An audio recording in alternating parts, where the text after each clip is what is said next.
Let's say the sentence out loud that's been sitting in the back of your mind.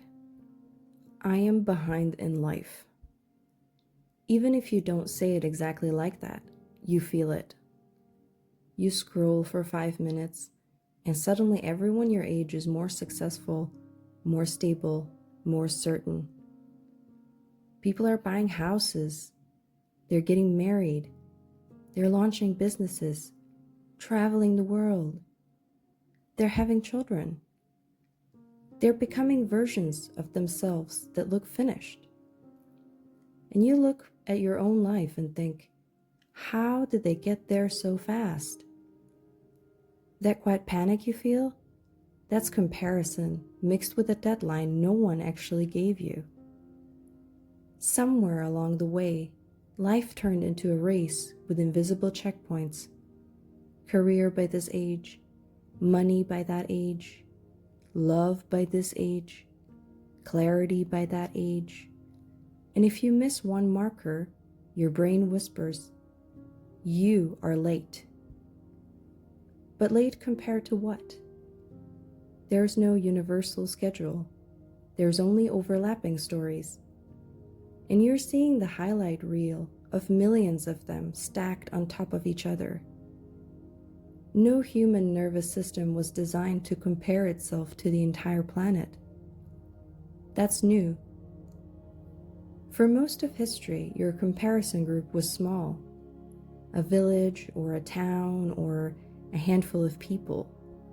Now it's everyone, all the time. Of course you feel behind. The finish line keeps multiplying. And here's the part nobody says. Most of the people you envy feel behind too. Achievement doesn't cure comparison, it upgrades it. Someone with a job compares themselves to someone with a career. Someone with a career compares themselves to someone with wealth. Someone with wealth compares themselves to someone with freedom. The ladder never ends. So if your sense of progress is tied to other people, you are guaranteed to lose. Not because you're failing, but because the game is unwinnable. And yet your brain keeps playing, because comparison feels like information. It feels like data about where you stand. But emotionally, it functions like erosion. It eats away satisfaction and it turns milestones into moving targets. You achieve something, and instead of relief, you feel pressure to keep up. That's not growth. That's treadmill living. Movement without arrival. Let me ask you something simpler. If nobody else could see your life, would you still call yourself behind? If there was no audience, no scoreboard, no age expectations, would your timeline still feel wrong? Or would it just feel yours? Most people aren't actually late. They're living inside someone else's clock. A clock built from culture, family expectations, social media pacing, and fear. Fear of being left out. Fear of regret. Fear of becoming invisible. But life is not a synchronized performance. It's staggered. It's messy. It's out of order. Some people find love early and purpose late. Some people find purpose early and love late. Some people restart at 40, at 50, even 70. And their earlier life was not a mistake. It was material. There is no wasted timeline if you're still conscious inside it. Detours are not delays. They're data. You only feel behind when you assume there's a correct sequence. And guess what? There isn't. There are only consequences and choices. And the only timeline you actually have access to is today, Not the ideal version, not the imaginary catch-up plan, just today.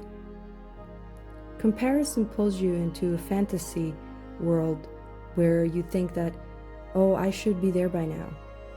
But should is a ghost. It has no body. You can't stand on it. You can only stand where you are. And progress starts from reality, not expectation. If you want to move forward, you don't need to erase the gap between you and someone else. You need to reduce the gap between intention and action. A small gap. Just one honest step. One decision that belongs to you instead of your fear. Because the opposite of being behind is not being ahead. It's actually being aligned.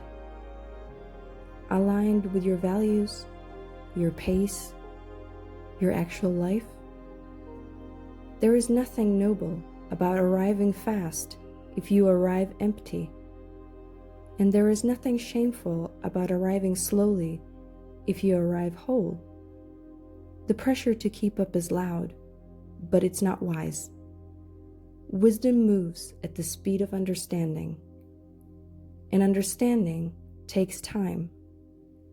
So if you feel behind, pause, not to quit, but to check whose race you're running.